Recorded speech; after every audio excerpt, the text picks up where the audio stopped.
Le Premier ministre a rencontré la classe politique ce jeudi 5 décembre. Plusieurs sujets brûlants de l'heure ont été abordés. Politique toujours, hier jeudi 5 décembre, après plus de 5 mois de détention, les 11 leaders politiques arrêtés le 30 juin dernier ont tous été libérés. Sport, oui, il en sera question. Mohamed Kenouvi sera là en fin de journal pour décortiquer l'actualité sportive. Mesdames et messieurs, bonsoir. Le jeudi 5 décembre, le Premier ministre de l'administration territoriale et de la décentralisation, le général de division Abdoulaye Maïga a présidé une rencontre avec les partis politiques. Au cours des échanges, le retour à l'ordre constitutionnel. Assetou Mani Koulibaly. Première rencontre avec la classe politique depuis sa nomination à la tête du gouvernement. Le général Abdoulaye Maïga se lance sur le chemin escarpé de la transition. Avec lui, le Mali qui avance avec la volonté de planter les graines de la démocratie. Ces graines, fragiles mais porteuses d'espoir, nécessitent un terreau fertile, nourri par l'unité nationale, la résilience face aux défis et l'engagement sincère de tous les acteurs politiques. Les élections sont aussi importantes que les conditions. Et les conditions, la première condition, la plus importante, comme je l'ai dit, qui est le prérequis, c'est d'abord l'union sacrée. Tout le reste, on peut trouver des solutions. Mais notre pays ne fera pas du tout face, et nous n'allons jamais accepter, qu'il y ait une crise préélectorale ou post-électorale. Comme je l'ai dit, nous sommes dans une situation sécuritaire que vous connaissez déjà, donc nous devons prendre le temps de régler toutes ces conditions afin que le scrutin soit le plus transparent, le plus apaisé et le plus inclusif possible. L'occasion fut belle pour poser la problématique de la pléthore de partis politiques ainsi que de leur financement. Comme vous l'avez dit, honnêtement, le nombre de partis politiques que nous avons n'est pas du tout tenable. Je pense que nous devons faire l'effort, nous-mêmes, en tout cas, de nous concentrer, au lieu de nous éparpiller, y compris la question du financement. Un parti politique, en principe, si le parti est bien organisé, le problème du financement ne devrait pas se poser. Tout simplement, le financement du parti politique revient à ses militants.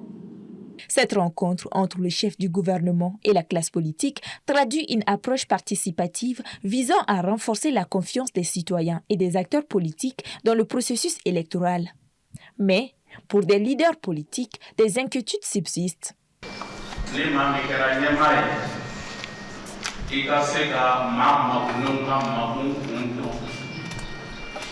Donc, mais comment nous quand même bi amma kunna muna amma kunna donc mais comment nous quand amma kunna muna amma kunna ruki je voudrais aussi notre décision de participer désormais à toutes les rencontres avec les autorités.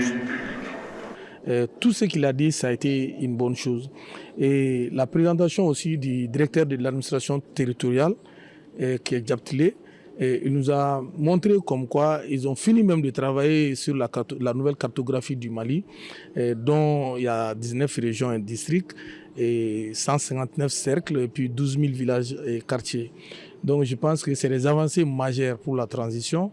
En réaffirmant que les partis politiques seront consultés à chaque étape du processus électoral, le Premier ministre rappelle que les défis du Mali sont certes nombreux, mais surmontables pour un dialogue sincère et des actions concrètes. Détenus depuis juin dernier, les 11 leaders politiques ont été remis en liberté hier jeudi 5 décembre, une étape qui pourrait marquer un tournant significatif dans la dynamique politique du Mali. Aminata Keïta. Après 5 mois d'emprisonnement, la justice accorde la liberté provisoire aux 11 leaders politiques arrêtés en juin 2024 pour complot contre les autorités légales et réunions illégales. Cette décision perçue comme un geste d'apaisement intervient dans un contexte de tension sociale et politique. Elle pourrait marquer une étape clé vers des élections en 2025.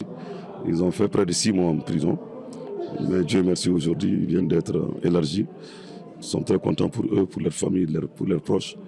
Et nous osons espérer que l'apaisement du climat politique et social ne s'arrêtera pas à eux seuls et que tous les autres détenus politiques, les Rasbat, les Clément, les Etienne Fakaba, Rose Vicher, bref, tous ceux qui sont arrêtés pour leur opinion Kaoudim, nous osons espérer qu'ils seront tous élargis demain pour que les Maliens se retrouvent autour de l'essentiel. Cette libération était très attendue, principalement au niveau de la classe politique, qui pour elle était un gage de décrispation politique ouvrant ainsi la voie à un dialogue inclusif entre les différents acteurs de la scène politique malienne. Surtout que les leaders politiques avaient cautionné leur participation au cadre de concertation avec le gouvernement par la remise en liberté des 11 leaders politiques. Je cite: « Je demande à nos autorités de continuer dans cette direction en élargissant tous ceux qui sont actuellement privés de leur liberté en raison de leur opinion et expression », fin de citation, a déclaré le leader du parti politique Yelema, Moussa Mara. Derrière cet acte en apparence conciliateur, les signaux se dessinent, mêlant volonté d'apaisement et préparation à un futur démocratique. On se réjouit que nos compatriotes, nos camarades de lutte, nos camarades politiques recouvrent la liberté, tout en tirant des leçons, n'est-ce pas, de ce qui s'est passé. Ce qui a été obtenu, c'est le fruit d'une négociation, c'est le fruit du plaidoyer, c'est le fruit des démarches qui ont été engagées par la classe politique et les acteurs, n'est-ce pas, qui dirigent l'appareil de l'État. Puisque dans la lettre de cadrage, il est bien mentionné l'apaisement du climat politique et social. Et il est aussi mentionné l'organisation d'élections crédibles et transparentes en tant qu'acteur politique. Tel est notre combat pour que 2025 soit l'année électorale, pour que 2025 soit l'année de la fête de la démocratie, pour que 2025 soit l'année où les Maliens choisiront leurs futurs dirigeants. Les signataires de la déclaration du 31 mars avaient dénoncé le vide juridique et institutionnel laissé après l'expiration du délai prévu pour la transition, tout en réclamant la tenue des élections présidentielles dans les meilleurs délais. Le lancement officiel de la semaine de la diplomatie climatique est effectif depuis ce vendredi 6 décembre avec pour objectif la plantation d'arbres à l'Institut des jeunes aveugles de Bamako. Djeneba Samaki.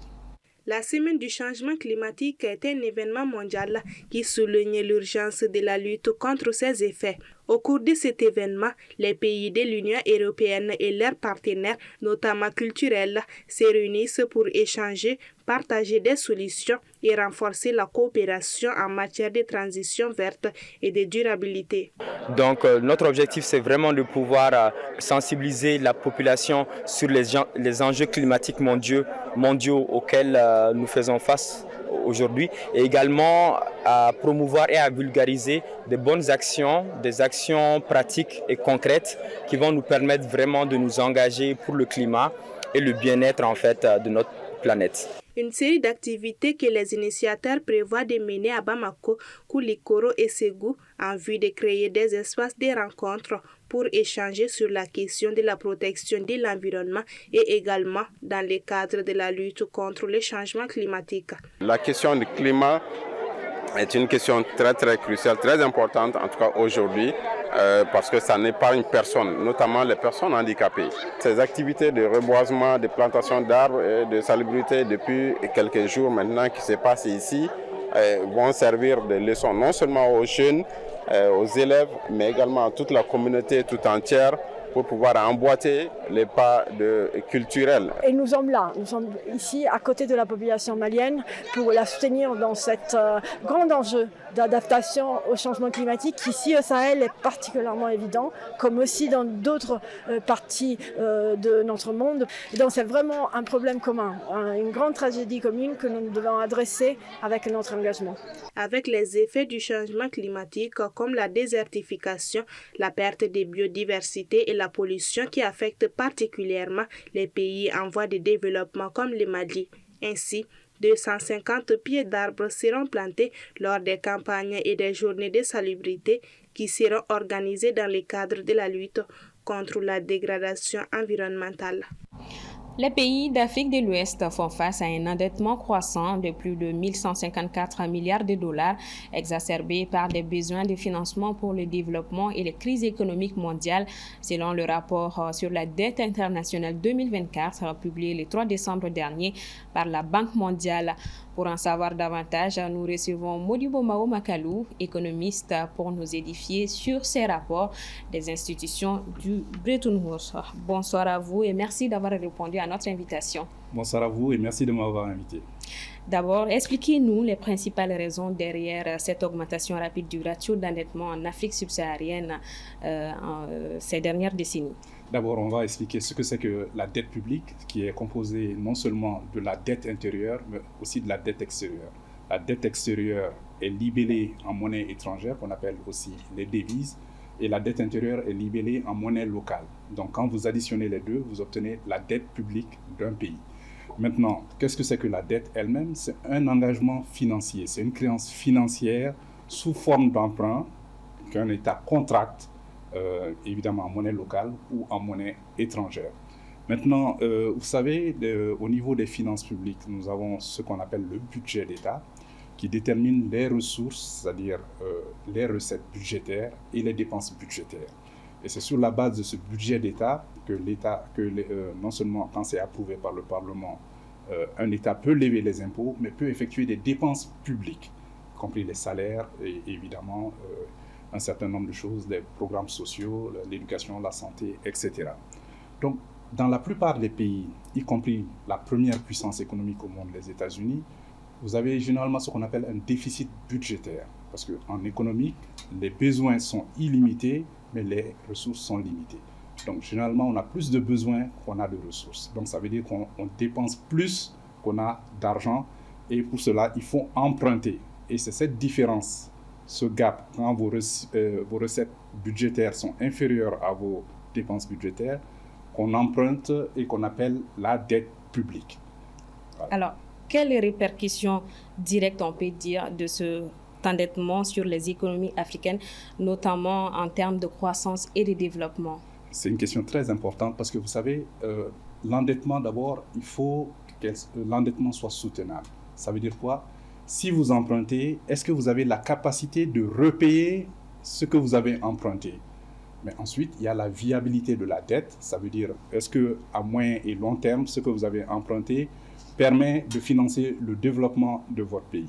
Donc, effectivement, nous avons connu des difficultés ces dernières années parce que depuis la Covid, vous savez, les taux d'intérêt ont augmenté, et l'inflation aussi a augmenté. Et pour cela, non seulement les banques centrales ont été obligées d'augmenter ce qu'on appelle le taux directeur, c'est-à-dire le taux d'intérêt auquel la banque centrale prête aux banques commerciales, mais aussi, donc quand les taux d'intérêt augmentent, évidemment, le coût de l'emprunt augmente, ce qui fait que le service de la dette aussi augmente.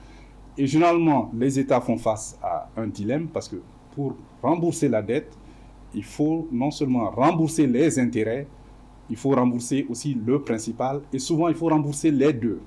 Donc quand les coûts de la dette augmentent, évidemment, il faut davantage de ressources pour rembourser. Et quand vous devez rembourser, quand les coûts augmentent, ça se fait au détriment d'autres dépenses. Parlons du cas spécifique du Mali qui affiche une dette extérieure totale de 6,457 milliards de dollars en 2023. Faut-il avoir peur?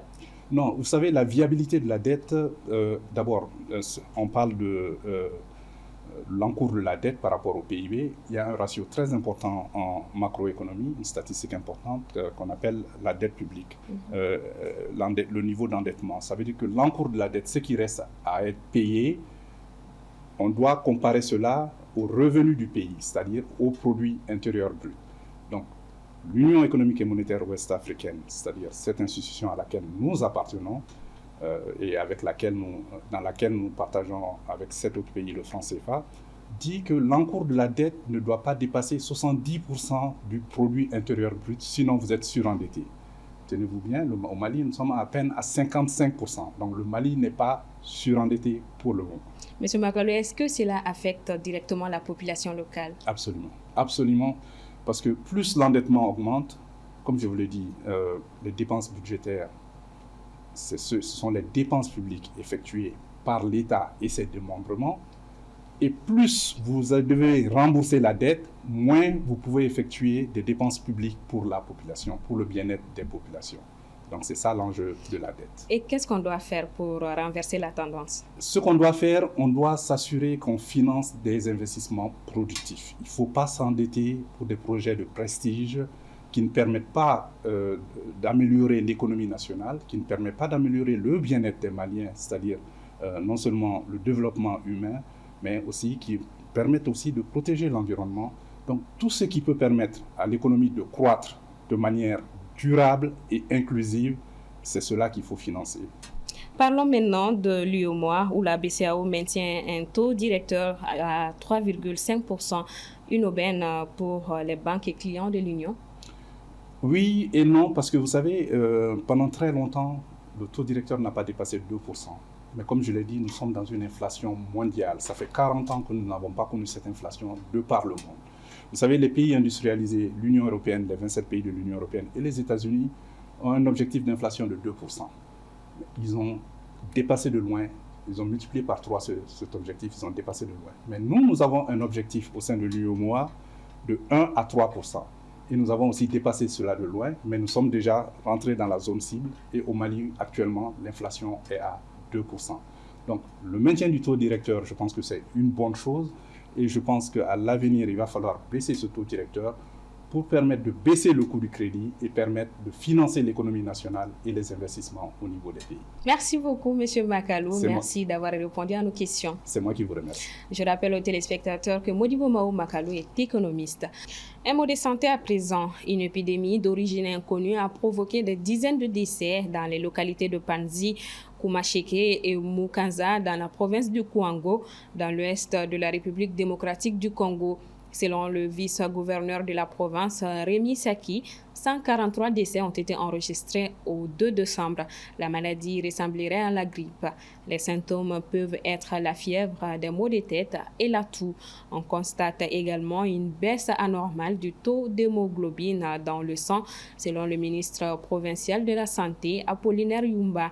Celui-ci conseille à la population de s'abstenir de tout contact avec les cadavres afin d'éviter toute contamination. Je reçois donc le deuxième invité de ce journal pour parler sport. Bonsoir Mohamed Kenouvi. Bonsoir Marie-Tou. Alors on commence par la Ligue 1 Pro Orange Cap sur la troisième journée. Oui, cette troisième journée a débuté ce vendredi. L'US Bougouba s'est imposé 2-0 devant l'AS Police de Bamako. Victoire également de l'AS Korofina, 1-0 devant le promu FC Diara. Pour le troisième match de ce vendredi, Binga FC était aux prises avec l'US Bougouni. Demain samedi à 16h au stade Salif Keita de Kati, les Étoiles du Mandé seront face à l'USFAS. À la même heure, du côté du stade Mamadou Konaté, l'AS Real de Bamako affronte les 11 créateurs de Niarela. Les rencontres AFE Stade Malien et Djoliba AC AS Bakari Djan sont quant à eux programmées à une date ultérieure. Coupe Interclub, le Stade Malien pour enchaîner le Djoliba en quête de relance. Effectivement, le Stade Malien se déplace en Angola pour y affronter Deportivo Lunda. Ce match comptant pour la deuxième journée de la Coupe CAF est prévu dimanche 8 décembre prochain à partir de 13h au stade du 11 novembre à Luanda. Après sa victoire à domicile lors de son premier match en Coupe CAF face aux Sud-Africains de Stellenbosch, le Stade Malien a pour objectif de poursuivre sur sa lancée et d'enchaîner avec un nouveau succès. Une nouvelle victoire permettrait aux Blancs de Bamako de prendre une option sérieuse sur la qualification en quart de finale dans ce groupe B, dont ils partagent la tête avec la RS Berkane après la première journée. C'est une toute autre situation à laquelle fait face le Djoliba AC de son côté en Ligue des Champions. Largement battu lors du premier match en déplacement face à l'Espérance de Tunis, le champion du Mali en titre reçoit ce dimanche à 16h au stade du 26 mars les Égyptiens de Pyramide FC. Les protégés de Demba Mamadou Traoré sont dans l'obligation de s'imposer à domicile afin de se relancer dans ce groupe D. Ce match s'annonce donc déterminant pour la suite de la campagne africaine du Djoliba AC. Mondial des clubs 2025, le tirage des clubs africains. Oui, le tirage au sort du Mondial des clubs 2025 s'est tenu hier jeudi à Miami, aux États-Unis. Et les 4 clubs africains qui vont participer à cette compétition sont désormais fixés sur leurs adversaires de la phase de groupe. Al Ahly d'Égypte est logé dans le groupe A aux côtés du FC Porto du Portugal, Palmeiras du Brésil et Inter Miami des États-Unis. L'Espérance de Tunis va évoluer dans le groupe D aux côtés du club brésilien de Flamengo, Chelsea, et du club Léon de Mexique. Les Sud-Africains de Mamelodi Sundowns ont quant à eux hérité du groupe F avec comme adversaire Fluminense du Brésil, Dortmund et Ulsan HD de la Corée du Sud. Enfin, le Wydad AC a hérité d'un groupe G assez relevé avec deux cadres européens, la Juventus de Turin et Manchester City, et le club émirati de Al Ain. MLS, pour terminer, Lionel Messi désigné meilleur joueur. L'Argentin ne sera pas champion de la MLS, mais il vient de décrocher un titre honorifique. Lionel Messi a en effet remporté ce vendredi le London Donovan MVP Award, le titre de meilleur joueur de la saison en MLS. L'octuple Ballon d'Or succède à Luciano Acosta, qui l'avait remporté en 2023. À 37 ans, Lionel Messi a bouclé l'année 2024 sous le maillot de l'Inter Miami avec un bilan de 23 buts et 13 passes décisives en 25 matchs, toutes compétitions confondues. Merci beaucoup, Mohamed Kenouvi. Je vous en prie, Marie-Tou. Bon week-end à vous. Merci, pareil à vous également. Et c'est ce qui referme ce 1945. Merci à vous également de l'avoir suivi. Bon week-end à toutes et à tous.